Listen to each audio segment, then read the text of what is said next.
Let's say you get a notification from the FDA saying that they want to conduct a remote inspection. What are you going to do? Where geographical barriers may once have provided a buffer between study teams and inspectors, the reality now is that you could be subject to inspection anywhere, at any time, and from any regulatory body. Today on the State of TMF, we're chatting with guests Joanne Malia from Regeneron and David Ives from Daelight Solutions, and how you can lead your TMF team into high-pressure remote and hybrid inspection with a level head. The State of TMF is officially in session. Let's get into it.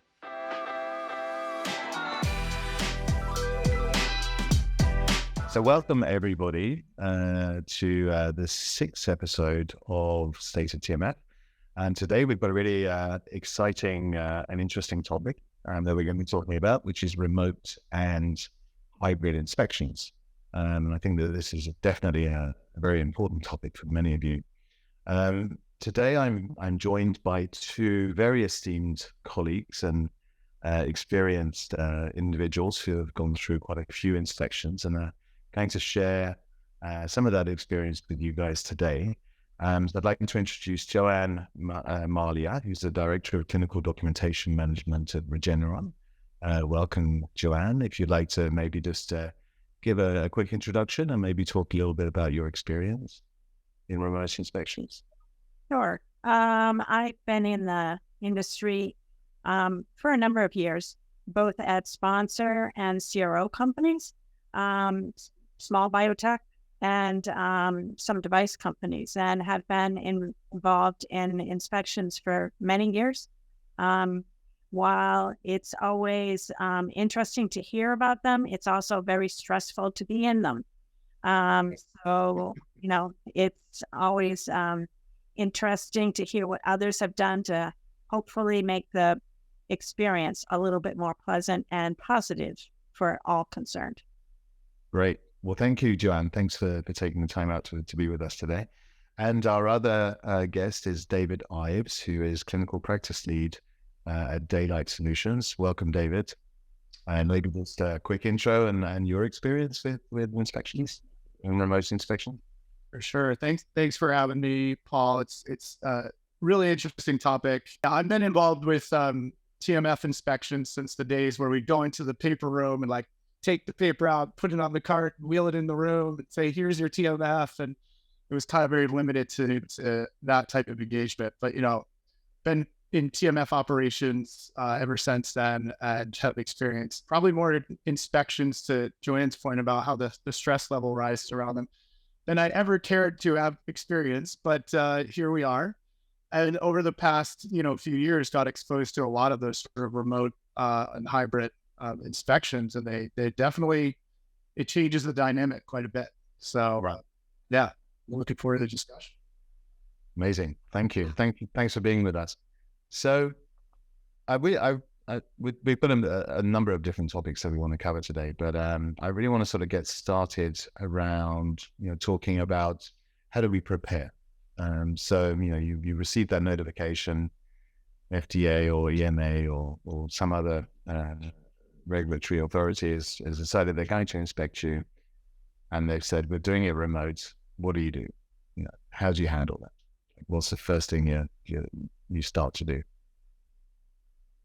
Well, in our case, we usually get pre-requests.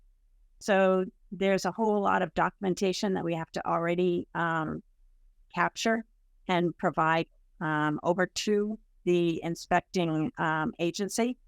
But then we reach out to our IT colleagues and try to make sure that we have really defined exactly what it is that inspection is going to involve, and make sure for the TMF that those studies are available and that the inspector account is set up appropriately.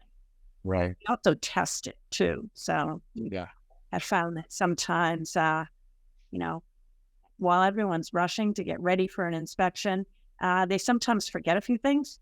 So it's a really good thing to check it out before the inspector shows up. Right. And do they typically ask for access before the inspection? They want to get access to the system before they start it? Or? in our case, it sort of depends on the agency, but they have requested it before they come on site. When that is the case, we do an orientation for them so that they understand how our TMF is set up. Not every vendor has the same functionality, even within certain vendors. There may be unique ways of getting to information. So we do provide them with that, and we give them that documentation for reference. So they're on their own. They at least have some guidance so that they know what to do. Yeah. How about you, David? What's your sort of experience been when trying to sort of prepare? What are the main things you do? Yeah, I mean, I think one thing, just even step back like a little bit further, if I can, is what's interesting, I think, is like, being a US based company, I was used to like FDA could very well just show up, right? I've had that happen, or they'll be like, hey, we'll be there next week, because that was just super possible, right? Right. You didn't have a lot of like European inspectors saying, hey, I'll be there next week, because the logistics and all that. But one of the things I think has been interesting is like this sort of desire for transparency around what these companies are doing, especially being pushed by EMA, MHRA, coupled with the removal of geographical barriers. It just equals like a quicker access point to these companies, right? So we had a scenario where not only was it sort of pretty short notice, but it was an inspectorate that none of us had ever thought would come inspect us. And we all kind of like seasoned QA people and operations people looked around the group, like, have you ever been inspected by these? No. So we had no idea what they were going to want. But just to get to the point of preparation, to Joanne's point, you kind of start with like, we think they're going to maybe look at these studies. Sometimes they give you that lens pretty quickly, but in one of our cases, we had some with the CRO, some with us, some with another CRO. So it was a lot of logistics that had to be put in place, the access, preparing. And then to Joanne's point, I think one of the key things that we always try to do is have that time, even if it's 15 minutes, to say, hey, we know you're used to this TMF technology, whatever, like, here's some things that we've done differently and how to make it easier for you to operate. Right. And so just out of interest, how much notice did they actually give you, this agency that you had never dealt with before? It was 3 weeks. So pretty, I mean, it's like for FDA, I guess there's probably a number of us say, yeah, that's about right. But like for a European inspectorate, say, we're coming in 3 weeks, be ready. Like, yeah, pretty short. Yeah. I mean, I think also, the approach is a little bit different, right, between the Europeans and the FDA in terms of how they conduct the inspection. So the Europeans, I think they're like, we just want everything. Just give us everything. Whereas the FDA will actually ask for specific things, right, traditionally. Has that changed with remote inspections, so that the FDA also now is just saying, well, just give us access to everything and we'll look at what we need to? Yeah. That's been our experience, is that they want the universe, and that we'll go and choose what they actually want to look at. With one of our CROs who was inspected, and it happened to be one of our studies that was chosen, so we were, of course, very interested. Right. They chose to look across all of these various studies. And then they looked at our TMF plan, and I think it was our safety monitoring plan. And based on that, decided, I guess we're okay here. We're going to focus over here. So they looked at other studies from other sponsors instead. So I guess, they have to do some prioritization or maybe red flag hunting to see if it's really worth their while. Right. It sounds like you had a really good TMF plan and safety plan. Oh, stellar. Well done. So what about sort of the preparation of the team? So obviously, there's IT, you need to contact IT to make sure we can get access and stuff. But what about all the teams that are potentially going to participate in the inspection? And even, your CROs, if the CROs are also involved and potentially even sites. How do you get all those people prepared? Is there anything that changes when it's remote? Not a whole lot from the remote aspect, but for, any type of inspection, we have an inspection management group that sort of helps people get prepared when we know that, we're submitting. Right. So we want to make sure that everybody's understanding that this is a possibility. We do things with the TMF also with our study teams to make sure that they are truly as complete as possible. So we do sort of a high level look and say, gee, you've got, version 1, 2, and 5 of the protocol here. Do you have a few missing? And, we try to at least make sure that we understand the situation, and if necessary, storyboards or other types of documentation are created so that hopefully when the inspection comes, we are as prepared as we can be. Yeah. Yeah. I would just add to that sort of preparation point. One of the things I think is different remote in a sort of more traditional, like physical inspection environment, most of us were trained to go in with like nothing but a business card, right? You just, here I am. When you're on your computer, they know that. Right. And they very well might say, please log in and pull something up for me. Right. So I think it's prepping teams to understand that like that could be expected. And also like, where do you sort of like, is there a line that you say, hey, I need to get my system expert, or I need to answer this piece of it and pull somebody else in? I think traditional inspections, hybrid inspections, that type of thing is very difficult to do because it's high pressure, right? They want the answer they want. But I do think it's a little bit different because you're in front of your computer, right? And just being cognizant of that, right? So if you're in the TMF, for example, and you're showing something, inspector says, Joanne's point, where's version 4? You go, oh yeah, hold on, I got that. And you pull up SharePoint. Oh. You just sold it right there. So I think it's being aware of the access that it gives inspectors, Right. Well, in addition to that, I think it's very interesting because, as we all have an electronic TMF, it's very easy then to follow and see where they're going. Right. So you can actually, look and say, oh, they touched this and they touched that and they touched this. Right. And I think at times some of the inspectors were actually surprised that we were actually doing that. And I haven't heard of anybody who doesn't. So cool. But they want us to have full traceability in our systems, right? And activity logs and all of that stuff. So of course we're going to look at it. Right. Have to review it. So yeah, no, that is interesting. Yeah. And so obviously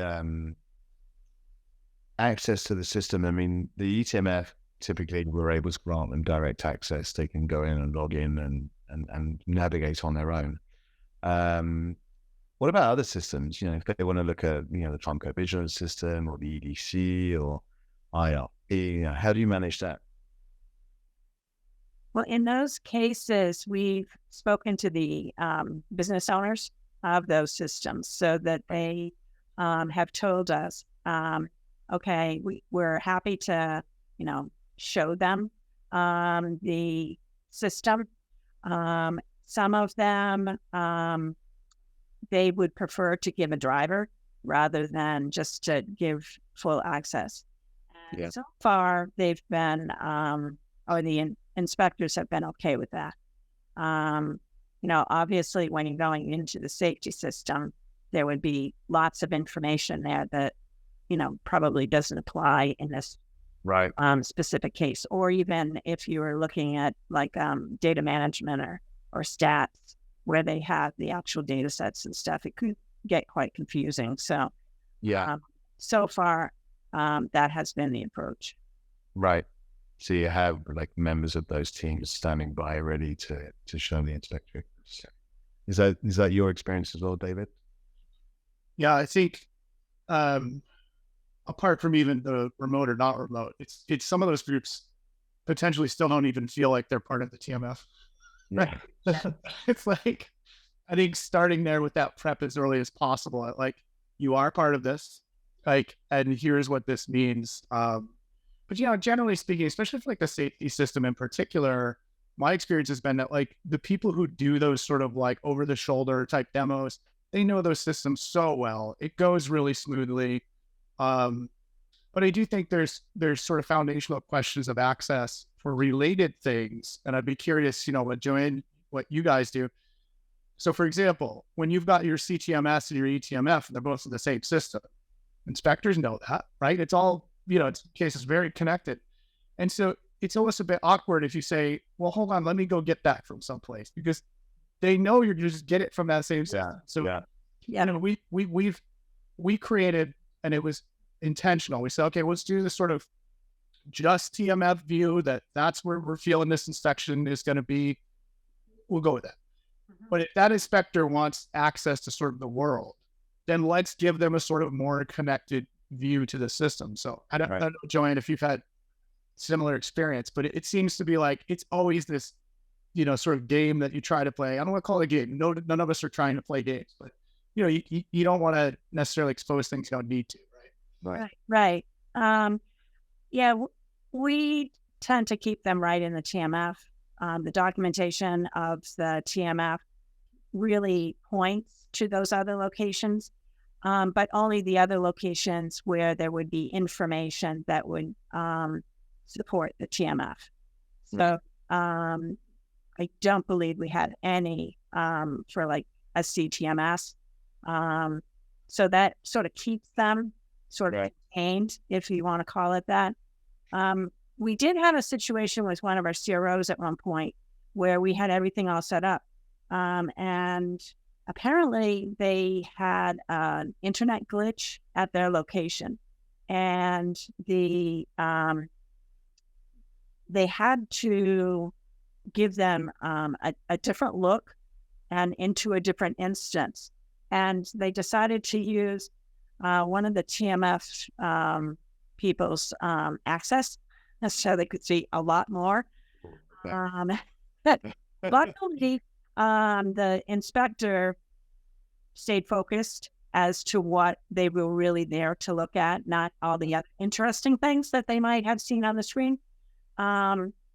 So, they at least were focused on that, and, no accidents happened, but it was sort of a little concerning. I mean, I think if you're using like CTMS for things like monitoring user reports and stuff like that, then it might be useful to have like a profile an inspector profile set up and ready to go kind of thing. And I think that's what you were alluding to, David. Where they go in and they're just going to see what's TMF relevant, nothing else. Yeah. And then even some of the other systems, it could also be interesting to have that kind of setup as well. Do you typically, I mean, if there are sort of key records in other systems, do you sort of typically copy them over, or you just have like signposts where you can sort of access them?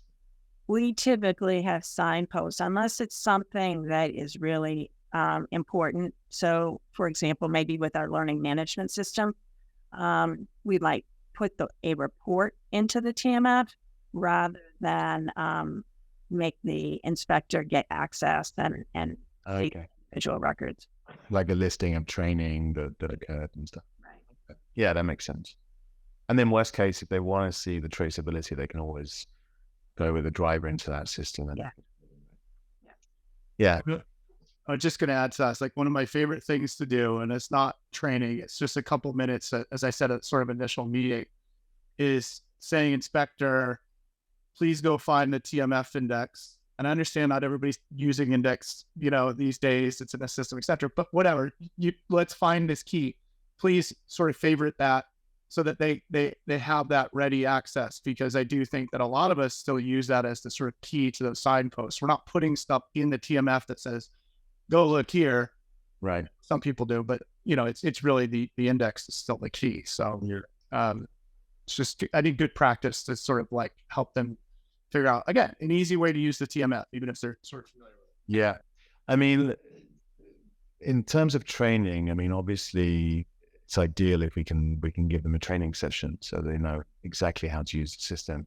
But have you sort of got any pushback on that? I know that they've been quite vocal especially the MHRA, and they're like, no more than 10 minutes. We don't want to spend much time doing training. I mean, what's your experience been with training inspectors? Have they been receptive? Yeah, it's been interesting because they gave us that same line of, okay, yeah, we know the TMF, we know that just give us 10 minutes. And then 45 minutes later, you're just winding down. And so I think while I understand their point, they don't want to spend all this time doing things that they already know. They've got valuable time on site, so they need to get right to it. But I think if you can give them tips and tricks that will help them down the road and make their life a little easier, they're all in favor of that. Yeah. I think we had created a inspector reference card. We just get, and it's just like one sheet, the really top line stuff that we thought would be useful for them.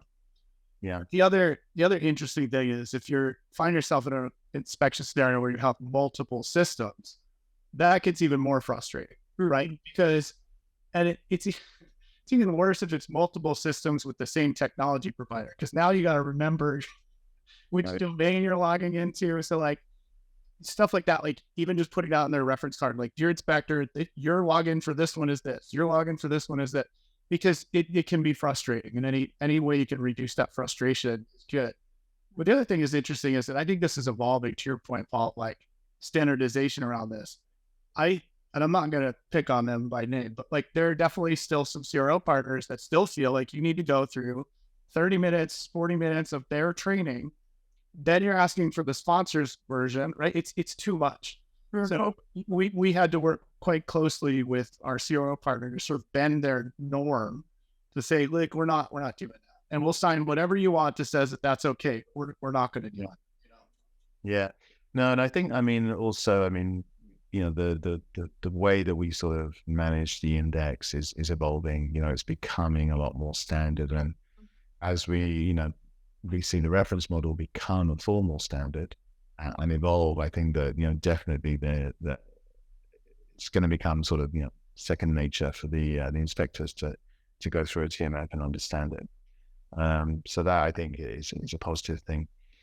I want to talk a little bit about there's obviously the TMF, there's the Connex systems around the TMF that have TMF relevant information. But what about the other tools that we use for remote inspection, for conducting interviews and preparing, the performance backroom and all of that stuff? What do you guys use for that? And do you feel that what you have is sufficient? Well, we make do, I guess. Okay. Make it work. Right. We've had telecommunications software that we use for those. We also use Teams for some of the recording of requests and backroom and stuff like that.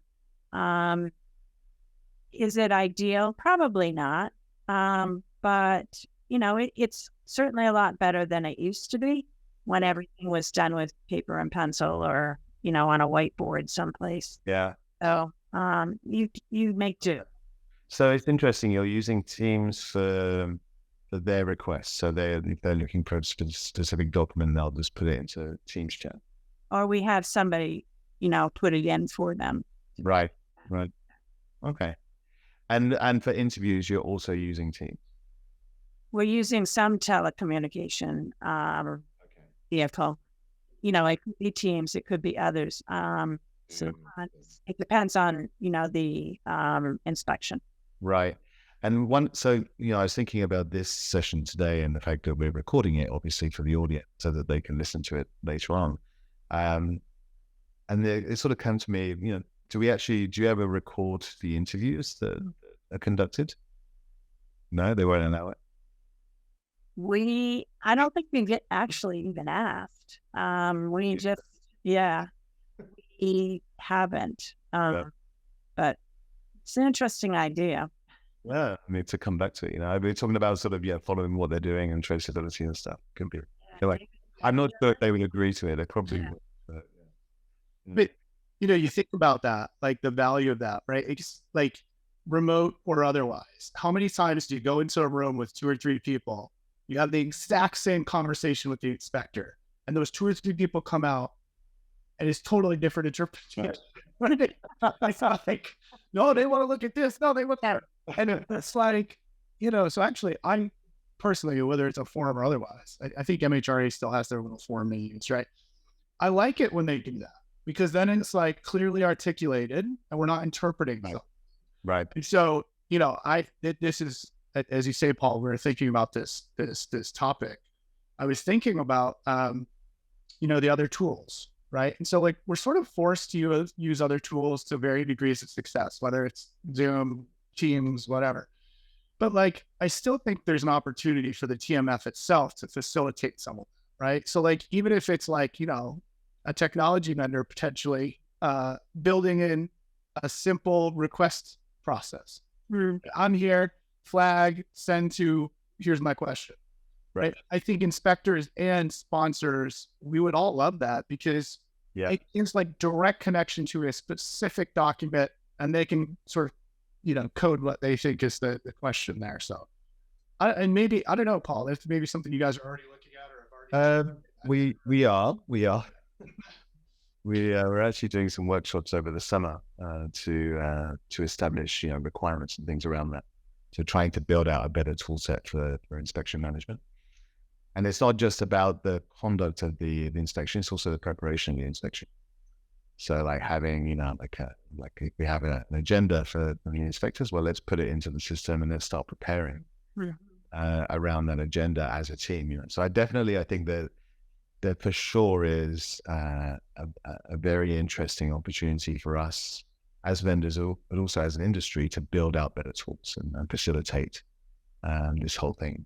And I think it's definitely something that's lacking because, remote inspections prior to COVID, there were some, but it wasn't that often. It wasn't very commonplace. And then all of a sudden COVID happened and all hell was let loose, and we sort of scrambled around trying to sort of adapt to the new norm in many different areas, and inspections was one of them. And I think we focused a lot on providing remote access to our clinical systems, but we didn't really focus that much on the rest of the tools that were required. And so I think that time is now. I think definitely as a software vendor, we're thinking very carefully about that area because it's important. So yeah, interesting. I'm going to move us on a little bit. We have about 15 minutes left.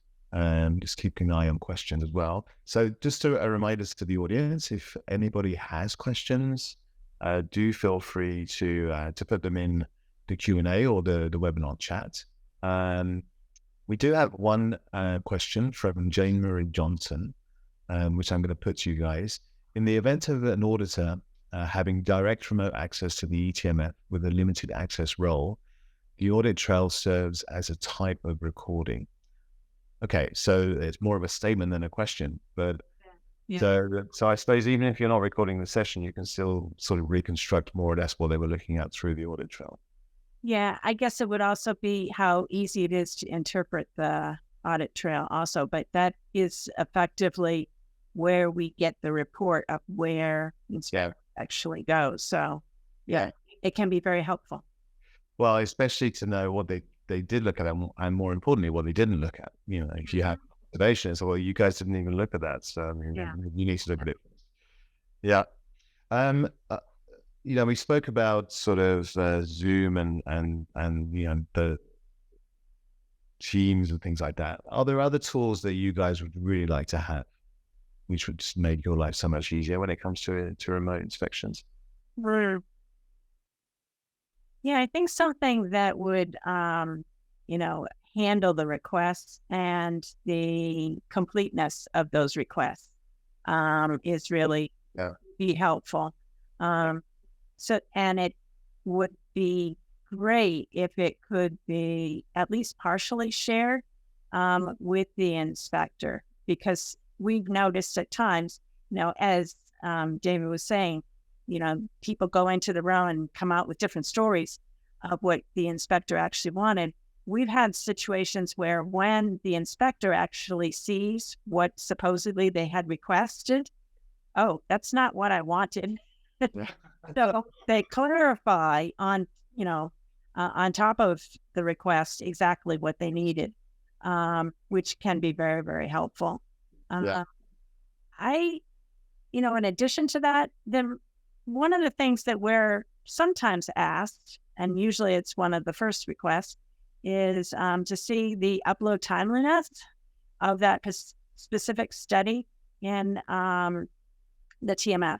So they like to watch for that spike that occurs as soon as the inspection has been announced. They hope, everybody knows that happens, but you would like to see that it's just a little spike, not like most of the documents were put in there at that time. Yeah. Yeah.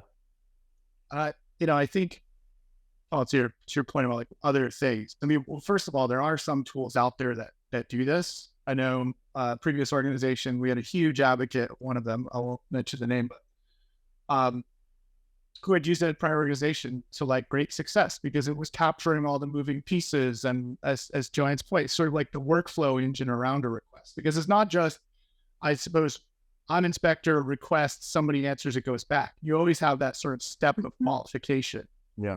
That has to include your QA folks. It has to include your business folks, because sometimes, I mean, just give you an example. Inspector had asked a similar question around the sort of metadata around the document and said, I'd like to see your audit trail. And in this particular system, I was like, you do not want to see the audit trail. But the QA team, bless their hearts, was like, give them the audit trail. Ask for the audit trail. I said, I'm going to suggest we do not do that. And we instead give them the history of this document, right? And that's what the inspector wanted. Right now, sometimes they really do. They don't care. They want to see that huge data dump of audit trail. Yeah. Good luck. But I feel like it's having that workflow built into that technology or that process to help support it. And then the other thing is like, and I'm not really sure how you make this better, but when you have that sort of virtual back room, you're kind of like waiting for somebody to invite you in, and then maybe they're staging you and putting you into some other space. But a lot of times what happens is that chat function in the sort of current tools that we have, Zoom and Teams, you kind of like, you can lose the thread of who's chatting with who, and it's not like actually shared in any meaningful way unless you have like side chats going on. Right. So it's sort of having the ability to sort of like group chat on important topics and connect your sort of side chats, I think is interesting thing to be. I mean, if you look at sort of, the virtual conference software, you have like all the like these, these abilities to have like breakout rooms, and they've actually got quite good at managing these kind of virtual like, locations, if you like. So maybe that's, we could look towards what they're doing to see if we could bring that to remote inspections, have that kind of technology. I think also it was interesting, the whole audit trail thing, and I think everybody kind of gets a cold sweat on, right, when you hear that word. But I think that one thing that we're looking at doing is sort of building out more sort of timelines based on the audit trail and the activity log and the history and milestones, and trying to kind of bring all of that together in a timeline, so you can look at a timeline for a document or look at a timeline for a site. Or a country, or even like the main timeline of the study, or a particular area of the study, and just to make it easier to sort of tell the story remotely, especially if they're accessing on their own. And then that even sort of feeds into sort of storyboarding and being able to produce storyboards directly in the TMF, and link to artifacts from that storyboard, so it just becomes a lot easier to tell the story and use storyboards more in fact, because right now quite often storyboards are in a PowerPoint, right, and they're sort of they're talking about very specific problems or issues, and they want to sort of highlight. But I think we could go further. Definitely use technology more for that. I want to talk a little bit now about hybrid inspections. So obviously some inspections are fully remote, but there are also hybrids. in your experience, when you have a hybrid inspections, what are they actually doing on site versus what are they doing remotely? Is there kind of a pattern, or is it just, different each time? Well, I think if you talk to the inspectors, they still seem to really like doing things in person.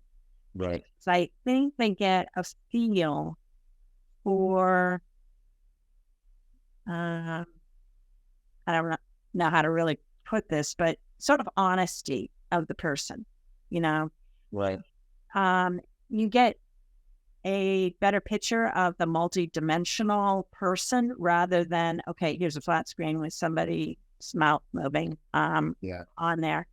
So I think they get that feeling, and that's what they're really trying to do when they come on site, so that, if there are some things that the individual can supply, or that the inspector really needs some, to sit next to somebody to really look at, that's what they're looking at. And they'll make do with those other hybrid situations, or then they'll go back to their hotel room and read documents. Because we've had that in the past where inspectors, they didn't want a pile of paper. They wanted, they give you this thumb drive and say, can't you put it all on here so I can look at this in my hotel room? And I'm like, oh my gosh, your heart starts having palpitations at that point. Yeah. But Yeah. Yeah, it's interesting that you say that sort of trust factor, Joanne, because actually it triggered something in my mind. I was like, that can kind of work in the reverse as well, right? Like, there's something, like, I love being remote personally. I think it's wonderful. I think, I've implemented systems remotely. Like, it's worked fine.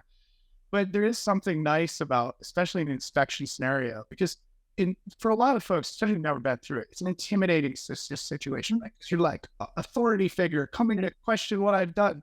Right. Really, there are people too, they want to understand that you've done the right things along the way, and that you're trying to do the right thing because they're trying to protect, patients, right? Like, so we should all be aligned with that. It's fundamentally a good thing. But I just think back to a scenario with one of my previous MHRA inspections where it was sort of this like traditional environment, like, you're here, we're there, and then we sort of break for lunch. And the inspector said, like, hey, do you guys want to have lunch with us? And we're like, sure, absolutely. Because you get to build some rapport with them. And that's of some benefit. Whereas if you're just popping up on a screen every once in a while, there's really probably not much rapport. And, so it's like, I don't know, it's interesting. It's interesting you talked about that trust, because I think it could be working both ways. yeah, Yeah. definitely. And I think if you're sitting in the room with them, you could get to see their reactions, and it's just a lot easier to gauge them, right? Mm-hmm. I agree. And then, have you had experiences where there's been remote inspections of sites? And if so, how did that go? Or have they always sort of gone on site to inspect sites? I think most of situations we've had have been on site. There have been, I think, some during the pandemic where they, did it remote. But I think most of the ones now that we're involved with are Yeah. Same. Yeah. But we had one that it was an interesting situation. It was actually a local health authority inspecting a site in person, but they wanted us like on call. But they're like, you don't need to come here. We're just going to have you in this sort of like room remotely, and you can just wait for us to ask you questions. I mean, at the end of the day, everybody was like, running around trying to figure out how to do this, but it was fine. They only had minimal amount of questions, but it was sort of it was unique because, like I said, it was a local health authority. It's site, not necessarily a national health authority. So let's maybe just start to wrap up a little bit and talk a little bit about, once the inspection has occurred. So what's your experience in terms of sort of terminating access to the system? Do they typically say, oh, can I just keep my access for a few more weeks? Or, How does that work? Yeah. I think one of the ones from Europe, we actually gave them access for about 4 months Oh, wow. because they wanted to make sure they had access through the time that they were generating their report.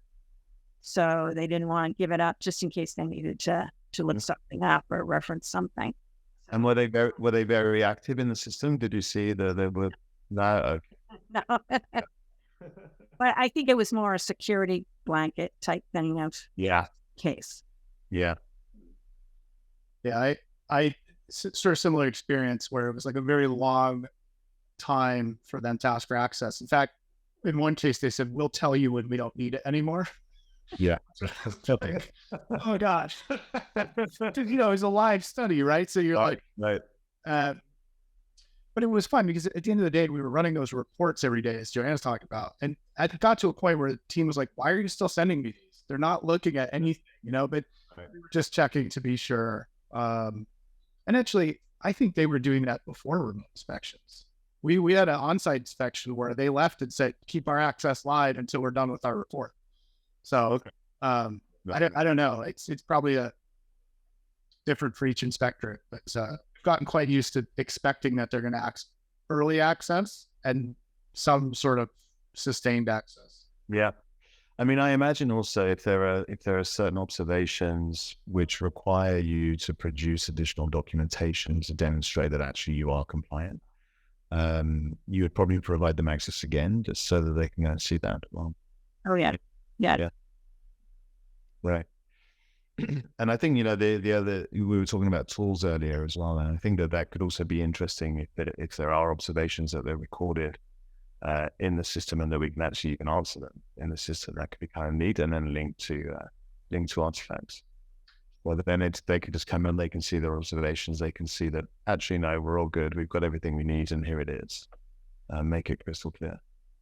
Yeah, even doing that in your Zooms or Teams environment, I would be a big advocate of that, right? So like we were trying to do that where we'd send it back to the inspector and say, per request number 32, and link right to that document in TMF, so they knew and could look at the history of it. When did this just show up magically, or was this always here? So it's not for like tracking across inspections. It could be kind of interesting because after a while you would start to actually get quite a lot of information about not only what is the inspector typically looking at, but also what were the observations based on what he looked at or what she looked at, and then how did we resolve it?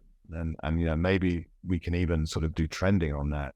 See, maybe we're systematically getting these same observations. Maybe we need to do something a little bit different. Right. I don't know if agencies would actually put their concerns about a document into like RTMF. No, I don't think they would. I think they would still issue you, a letter or a report or whatever. But then you could then transcribe that. Oh, okay. I see. Yeah.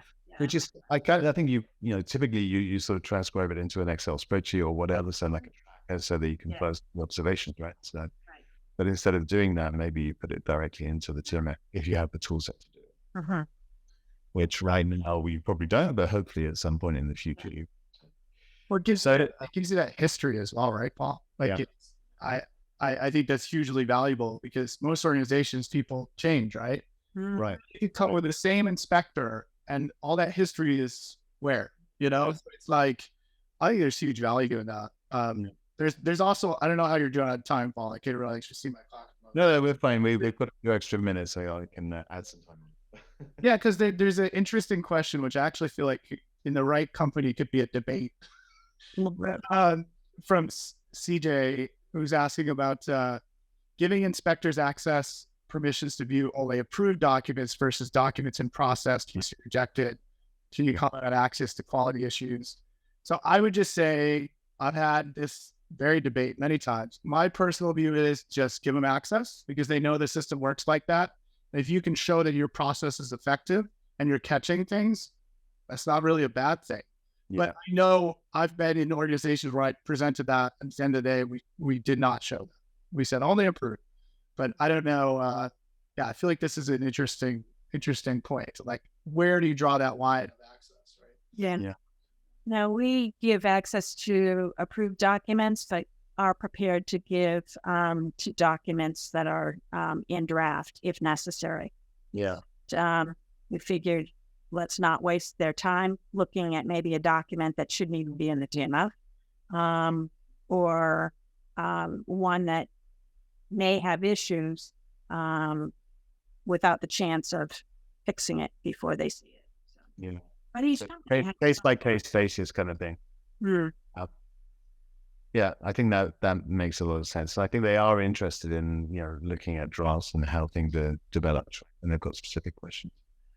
Great. So I've got one last thing that I want to ask you guys. So if you could sort of specify, what's the pros and cons of remote inspections, what would you say? I think for pros of a remote inspection, I think it's less stressful. Okay. And for cons, you don't get that rapport, as David said, or that feeling of really getting to know the inspector. They're just a computer screen, unfortunately. Yeah, I agree. Hmm. How about you, David? Yeah, Those are pretty good ones from Joanne. I know. I Look to follow. No, I would say it's interesting. So from a pro perspective, I feel like for a global sponsor in particular, it gives you an ability to sort of monitor and adapt your strategy and response like in real time in a way that you never could before. Right. But like traditionally, if you had an inspection in the UK, you pick the 5 or 6 people that are going to fly there. And that was kind of, we hope they do good. So when you have that ability to leverage the sort of technology that we have, you can pull somebody from Japan, you can pull somebody from wherever, and add to the conversation in a way that builds credibility, right? So I think being able to monitor and adapt is certainly a pro. Mm-hmm. I think the con a little bit is that it really opens the book, right? But like, I don't personally think we should be afraid of that. I think we can actually, I'm going to very selfishly from like a TMF professional standpoint, say we can leverage that, right? Because like if the book is sort of always open, maybe that's where this ends up. It puts more sort of accountability on your TMF process, right? And it's not just a ClinOps thing. It's a whole organizational commitment that needs to be in place to have a quality TMF. So I think, but it is a bit of a con because if you've got 4 months of access, like Joanne said in her case, and you're running a live study, that's a pretty open book, right? I think they're here to stay, remote inspections or remote access, and I think it will become more frequent. In fact, I think that's what will happen over time, especially as there's studies are changing a little bit as well. We're seeing more and more of these kind of like very long, continuous studies where you're sort of switching arms and doing all sorts of fairly creative designs. And I think that that will mean that we'll start to get into the situation where maybe there's even continuous access at one point in time. Which, how do you feel about that? CTIS in Europe, we're sending a lot of information in. Yeah. And I'm thinking, gee, I wonder if, this is going to become a trend so that we'll effectively have the TMF already there. So. Yeah. No, I think also with, standardization again, ICH is very interested in standardization around the TMF. There's definitely been groups looking at it. So, it'll be interesting to see how it goes. Right. Guys, unfortunately, we have come to time, and it was a really, really engaging conversation. I'm so glad you guys could join us today and bring your experiences to the group and to the audience. To the audience, thank you very much for joining us, for taking some time out of your day. Hopefully this was beneficial to you, gave you some ideas. If you do have any questions, follow-up questions, feel free to reach out to us at Montrium, and we can also field them to Joanne and David So David and Joanne, thank you very, very much. Have a great rest of the week and have a great summer. And thank you to the audience as well. See you next time. Thank you. Bye. Bye-bye. Thank you for listening to another episode of The State of TMF, a live event and podcast brought to you by Montrium, the leaders in clinical, quality, and regulatory solutions for scaling life science organizations. If you liked today's episode, hit the subscribe button, view the full episode with video on YouTube, and follow us on LinkedIn for more great content coming from Montrium soon. See you next time.